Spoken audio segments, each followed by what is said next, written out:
Hi, I'm Harvey Hubbell. You're back with Harvey Hubbell's Show and Tell. And look, we have Jason. Jason, what is your name and what do you do? My name's Jason Borges. I'm the Executive Director of Literacy and Academic Intervention Services for New York City Public Schools, the largest school district in the country. That's what see. The reason I asked you your name is I have phonological processing issues and I'm dyslexic, so I would just call you Jason Bourne. Like, so you're the Jason Bourne of literacy, right? Nothing stops you, right? Yeah, I like that. The I like that. Jason Bourne of literacy. We have a pretty cool guy talking. So we were just hanging out at AIM Academy not too long ago at one of the conferences. Where did we meet? I forgot where we met. We were talking about that at AIM Academy. Yeah, we were at AIM at the symposium that the annual symposium that Pat and Nancy throw down each year, and yeah, we that's where we Yeah, but before we that, we were at another oh, symposium or another conference. that's right. It was a plane talk in New Orleans. Plain talk. See, so this is do other people do this as much as the reading people, the educators do? They have all these conferences and they just see each other everywhere all the time. It's interesting you say that because I think with particularly the reading science folks, I think it was such like uh, a group of Navy SEALs, if you will, that have always been out there, sticking together, getting to, as a network, that's getting bigger. There's been more conferences, I think, over the past probably 5 to 10 years, particularly now. But yeah, it's like this network, this band. It's been, and what I like is it's not competition, it's collaboration. That's right. Which I mean, we're the anti-corporation corporation. We're kind of like the organized crime of like I know a guy that knows a guy that can take care of that problem for you, That's right. right? All right. Yep. So all Yeah. right. So I want to hear your hero's journey. Because you're kind of a big deal in this literacy thing because New York City is kind of a big place. So even if I mean you're kind of a that's kind of an important place. So how did you what was it like when you were a kid? Were you did you like to read? Did you not like to read? Were your parents educators or what happened? Tell us the whole story from the beginning. Yeah. So grew up in Southern Connecticut, born in Bridgeport, moved to the suburbs in my childhood, and I remember when I was about 4 years old. I was referred for services for speech language pathology, and it was because I had delayed speech, and my mother, didn't go to college. My father was the first to go to college in his family, and uh, just I would say probably like 10 years ago, I started asking my mother. I was like, what was it when I was a kid? Because what would speech language pathologists tell you about like my speech delays? And they said, hey, it was probably because his two older brothers were, doing all the talking for him and so forth at that time. And I don't know what the the research was back then,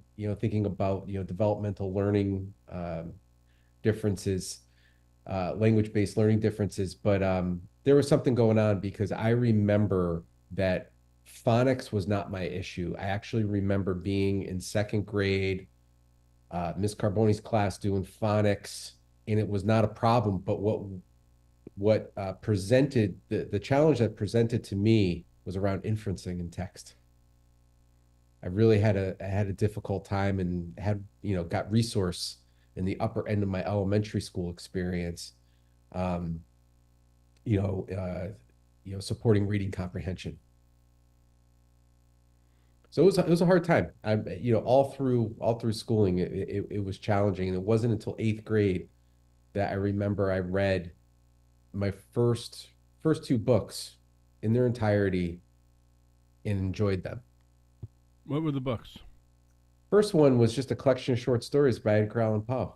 Like I remember Telltale Heart. It sounds dim, you know, um, but I just that I remember the Telltale Heart. Yeah, it was about seventh, eighth grade.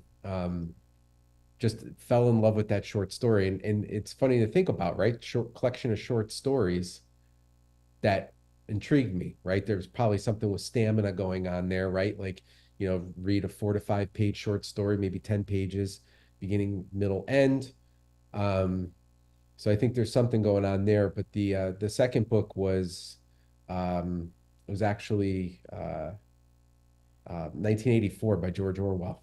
I love both of those. I love both those, and I love short stories. I'm probably the same thing of what you said. And if we're, I mean, I guess so. Here, you and I are struggling readers that Yep. are been in the business our whole life, and and we're in the business of trying to get more readers out there.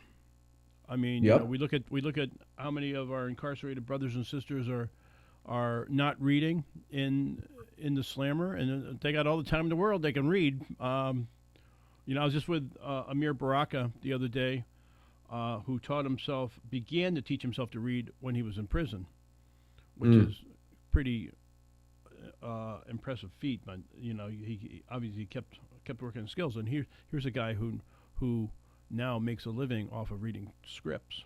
So okay, so eighth grade, you read some books, and I do love the Telltale Heart. I mean, that was just creepy. It's just It is creepy. it is, but but it's a thinking man's novel, and so now you're in eighth grade. So this is where it gets weird, man, because you're having a hard time in education. There's probably teachers you didn't like when you were a kid, but now, why did you get involved in education? You could have been anything. You could have been a electrician, a plumber. You could have been an architect. You could have been an astronaut for all that, a cowboy. I don't know what you could have been, but you become an educator. Why? Well, it's interesting because like in high school, I got really into biology and science. Like that was my kind of proclivity. I liked the idea of having labs, like reading things and then, going into labs, having doing some experiments or even dissecting and doing all that stuff. And originally going when I was going to go to college, when I entered college, I was thinking maybe something around a pre-med track or a physician's assistant or something like that. Um, and ironically, I ended up just after I graduated college, I ended up majoring in English and Irish literature, ironically. Um, and that's when I remember I had one professor in college that really taught me how to read closely. He knew that I was a slow reader. I remember talking to him about that during office hours. And I remember taking composition classes. They were kind of remedial as well. And I advocated for myself for that and learned how to write like a cogent essay. But um, that was a big direct turn in my direction. But um, after college, I was in outdoor education. I was actually a mountain guide out in the Northwest and in the Northeast, and I really liked the experience of being outside with people, coaching them through things. I like the relational aspects of it, and I like to see where people can go, and grow within experiences like, in the outdoors at that time. Um, but I remember um, during that time period, I had the opportunity. I was thinking about it. I was like, wait, maybe I want to be a teacher. Maybe I want to. I like this. I like the relational aspect of it, and kind of everything I just mentioned. But um, I was working in an outdoor retail store part time in Western Massachusetts, and somebody working there was like, "Hey, I work in this alternative school, and would you mind? Would You've been kind of talking about the possibility of becoming a teacher? Well, if you want to get your feet wet, why don't you see if you want to work kind of like as a paraprofessional in this environment?" So I went to the school, and it was a group of kids that were cast away from the local public schools. And they were in this community nonprofit where they were getting dynamite services, very caring community. Um, for these kids that were, had a range of issues presenting themselves. And I was like, you know what? I'm gonna do this. I'm gonna do this. I'm gonna try this out. And it was there I got some Orton Gillingham training, and I got to work one-on-one with students. I ended up working there full time. And that's when I was like, I'm going to go to graduate school to become a teacher. And at that time, I enrolled in University of Massachusetts in Amherst and into a very small teacher prep program. Um, and that was where I was like, no, one or two things. I really got into this kind of, I will say, clinical way of teaching, but then thinking about, supporting kids that struggle with reading as well as with other things as well. I really liked working with kids that, presented to what others would describe as behavior issues, right? I describe those as like, help me, something's going on here. Communication. Uh, That's how they're communicating with you. They're yeah, throwing a that's right. desk. Throwing a desk. I'm a Yep. little angry. Yep. I'm gonna throw a erasure. I'm gonna punch the girl in front of me Yep. so I don't want to read instead of just saying I don't want to read because yeah. But we know these are Fight or great flight. fight or flight. Hey, what school was your alternative school that you went to? I was Hampshire Education Collaborative. So they had like maybe two, three sites, one for like pre-K, lower elementary, middle school, and then high school. And I was working with the middle school kids, and I did a little stint with the high school kids there as well.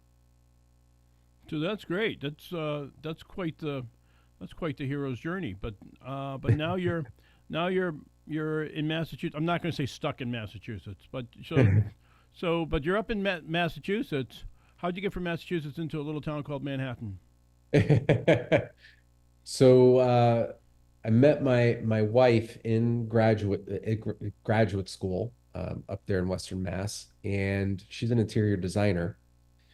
And so where else are you going to go to learn how to do interior design well and get, access to really nice boutique firms and such? Manhattan.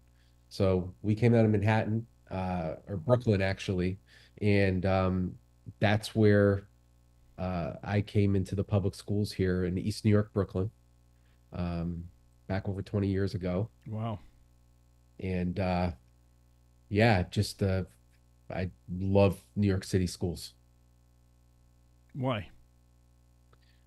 The diversity, the urban aspect. I mean, particularly now in where I sit in New York City public schools, to be able to get this huge balcony view and get to know each borough, the different districts, the different contexts within the districts, different unique needs that they have, um, and the amount of languages and cultures, just the linguistic diversity. It's just, there's no other place like it.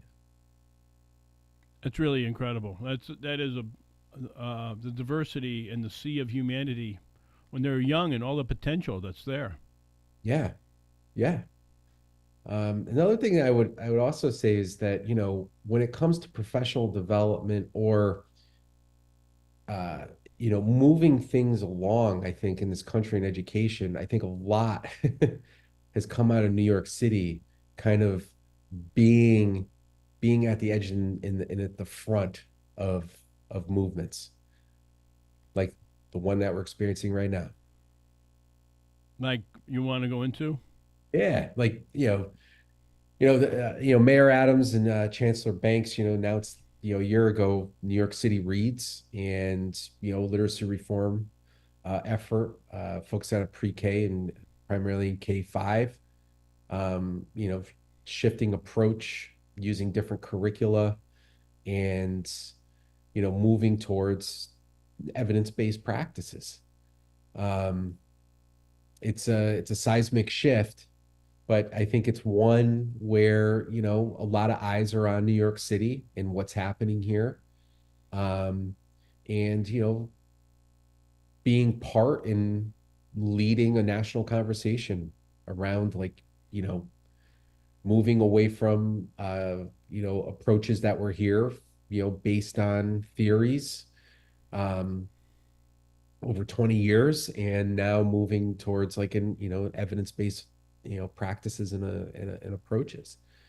Um, yeah, I mean, we're like I said, a lot of eyes on us, a lot of eyes on us. Well, I say this all the time. I probably say this every show. The educators are like ninjas. It's like what's coming at me, and each kid. I mean, I'm sure they're saying, hey, we need some more brown skinned Hispanic teachers in our ranks, and then all of a sudden you're flooded with a bunch of Ukrainian kids. Didn't see that coming. Or Syrian kids, or I mean, the world's a big place, and Manhattan is the island in the middle of the world. So, and the boroughs. So it's a real interesting thing. We're gonna take our break here, and we're gonna come back on our second time. We're gonna be talking more about that, and you're gonna tell us what you're doing, and we're gonna tell you what we're doing, and we're gonna have a good time. Good. Sounds good.